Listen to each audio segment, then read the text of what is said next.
இப்போ நம்ம எதை விவாதத்துக்கு உட்படுத்தணும் அப்படின்னா, இந்த திராவிட கட்சிகள் வந்து சமூக நீதி கட்சி அப்படின்னு சொல்லி தமிழ்நாட்டில் ஆட்சி செஞ்சுட்டு இருந்தாங்க. இப்போ இவங்க உண்மையாகவே சமூக நீதி கட்சினா 60 வருஷமாக தமிழ்நாட்டில் ஒரு பிராமண அமைச்சர் கூட இல்லை. திராவிட ஆட்சியில் சொல்லிக்கிற மாதிரி ஒரு பெரிய பிராமண அமைச்சர் யாருமே கிடையாது. ஆனால் இந்த திராவிடர்கள் வந்து இந்த தாழ்த்தப்பட்ட சமூகத்தினருக்கு பிரதிநிதித்துவத்தை கரெக்டாக சரியாக கொடுத்தாங்களா அப்படின்னு கேட்டிங்கன்னா உங்களுக்கு தெரிஞ்சிடும். நீங்கள் தென் மாவட்டங்களை எடுத்திங்கனாலே முக்குளத்தூர் கம்யூனிட்டி, நாடார் கம்யூனிட்டி, இந்த கம்யூனிட்டிகள் மட்டும்தான் மாவட்ட செயலாளராக இருக்க முடியும். எங்கெல்லாம் வந்து ரிசர்வ்டு தொகுதியோ அந்த இடத்துல மட்டும் தாழ்த்தப்பட்ட மக்கள் நிற்பாங்க.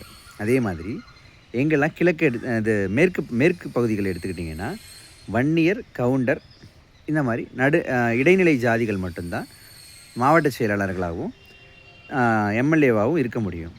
எங்கெல்லாம் வந்து ரிசர்வ்டு தொகுதி இருக்கோ அந்த இடத்த மட்டும் தாழ்த்தப்பட்ட மக்களுக்கு ஒதுக்கிடுவாங்க. அதே மாதிரி தான் வட சென்னையெல்லாம் எடுத்துக்கிட்டிங்கன்னா வன்னியர்களுக்கும் தாழ்த்தப்பட்ட மக்களுக்கும் கலந்து இருக்கும். இப்படி தான் வந்து இவ்வளவு நாளாக வந்து இவங்க வந்து கேண்டிடேட் செலக்ட் பண்ணுறது, மாவட்ட செயலாளர் செலக்ட் பண்ணுறது, இதெல்லாம் பண்ணிகிட்டு இருந்தாங்க. ஆனாலும் இந்த தாழ்த்தப்பட்ட சமுதாயத்தை மக்கள் வந்து இவங்க வந்து இந்த திராவிட கட்சி தான் வந்து நமக்கு ரிசர்வேஷன் வாங்கி கொடுத்துச்சு அப்படின்னு தொடர்ந்து நம்பிக்கிட்டு இருக்காங்க.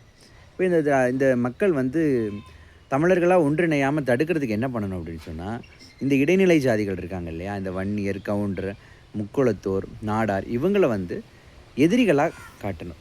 இந்த தாழ்த்தப்பட்ட மக்களோட எதிரிகள் அந்தந்த ஊரில் இருக்க மாவட்ட செயலாளர்கள் வந்து பாருங்கள், உங்களுக்கு பதவியை கொடுக்காம இந்த மாவட்ட செயலாளர்களே வச்சுருக்காங்க பாருங்கள், எங்களால் ஒன்றும் பண்ண முடியலை அப்படின்னு சொல்லி இந்த திராவிட கட்சிகள் அந்த சமுதாயத்தை வந்து இந்த தாழ்த்தப்பட்ட சமுதாயத்திற்கு எதிரியாக காட்டும். இப்போ எதிரியாக காட்டும்போது இவங்க வந்து தமிழர்களாக ஒன்றிணையவே மாட்டாங்க.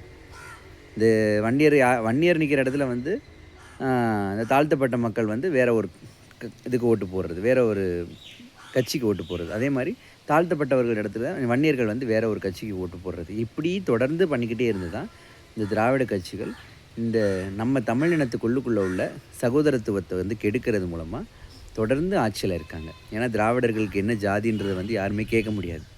அவங்க என்ன ஜாதின்னு நீங்கள் கேட்டிங்கன்னா நீங்கள் பிரிவினைவாதி ஆயிடுவீங்க. அதுதான் அவங்களுடைய வெற்றிக்கு காரணம். இந்த மாதிரி தொடர்ந்து விவாதங்கள் செய்கிறது மூலமாக பல விஷயங்களை தெரிஞ்சுக்கலாம். எனக்கு என்னென்னா, என்கிட்ட ஒருத்தர் என்கிட்ட கேட்டார். கேட்கும்போது என்ன கேட்டார்னா, நீ வந்து ஐயா ஈவேரா அவர்களை பற்றி, ஐயா பெரியார்னு அவர் சொல்கிறாரு, நான் ஈவேரான்னு சொல்கிறேன். ஐயா ஈவேரா அவர்கள் இந்த தமிழ்நாட்டுக்கு எவ்வளவோ நல்லது செஞ்சுருக்காரு.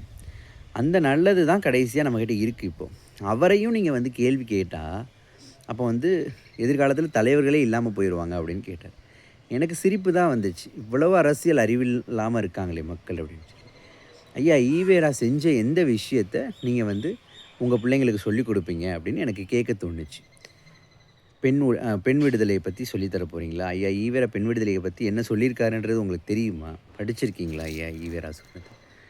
அதே மாதிரி ஐயா ஈவேரா அவர்கள் வந்து இந்த பிரிட்டிஷ்காரன் ஆட்சியை வந்து எதிர்த்து நம்ம தமிழ்நாடு இந்தியா விடுதலை அடையணும்னு சொன்னாரா, இல்லை பிரிட்டிஷ்காரன் ஆட்சியிலே இருந்துடலான்னு சொன்னாரா?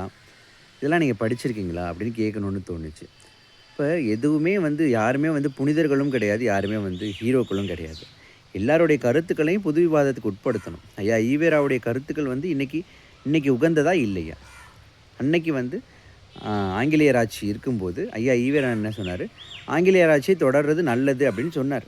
அந்த கருத்து ஏற்புடையதா இல்லையா? இன்றைக்கி ஏற்புடையதா இல்லையா? அப்போது ஐயா ஈவேரா வந்து சுதந்திர போராட்ட வீரராக இல்லையா? இதை வந்து விவாதத்துக்கு உட்படுத்தணும். அப்போ தான் நமக்கு உண்மை என்னன்னு தெரியும். அதை விட்டுட்டு ஈவேரா இல்லைன்னா தமிழ்நாட்டுக்கு மானமே இல்லாமல் போயிடுவானுங்க, ஈவேரா இல்லைன்னா பெண் விடுதலை இல்லாமல் போயிடும், ஏதோ தமிழ்நாட்டில் மட்டும்தான் பெண்கள் எல்லாம் படிக்கிற மாதிரியும் வடநாட்டிலலாம் பெண்கள் யாரும் படிக்காத மாதிரியும், ஒருத்தவங்களும் அவங்க வந்து தன்னுடைய குழந்தைகளை படிக்க வைக்கணும்னு ஆசைப்படுறாங்க.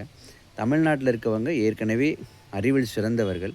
நமக்கு ஏற்கனவே நீதி நூல்கள், எத்தனையோ நூல்கள் வந்து நல்ல விஷயங்களை தான் சொல்லி கொடுக்குது. அப்போ நல்ல விஷயப்படி நிற்கிற நம்ம வந்து குழந்தைகளை படிக்க வைக்கணும்னு ஆசைப்பட்றோம். பெண் பிள்ளைகளை வந்து கஷ்டப்பட விடக்கூடாது, ஒரு பையனை நம்பி கட்டி கொடுத்து அவன் வாழ்க்கை கெடுத்துடக்கூடாது அப்படின்றதுக்காக அந்த பெண்ணுக்கு கல்வி கொடுக்கணும்னு ஆசைப்பட்றோம். அந்த பெண்ணை படிக்க வைக்கிறோம். அந்த பெண் எவ்வளோ உயரத்துக்கு போனாலும் நம்ம நினச்சி சந்தோஷப்படுறோம். அப்படி தான் வந்து பெண்கள் வந்து விடுதலை அடைகிறார்களே தவிர இந்த ஐயா ஈவேரா சொல்கிற மாதிரி கற்புன்னு ஒன்று கிடையாது. கற்புன்னு ஒன்று கிடையாது. யார் வேணாலும் எவ்வளோ வேணாலும் சந்தோஷமாக இருந்துக்கலாம். அதுக்காகலாம் குழந்தை பெற்றுக்கணும்னு அவசியம் கிடையாது. இப்படின்ற அந்த கருத்துக்கள் வந்து எந்த காலத்துலேயுமே ஏற்புடையதில்லை. இந்த காலத்துலேயும் அது ஏற்புடையது இல்லை தான்.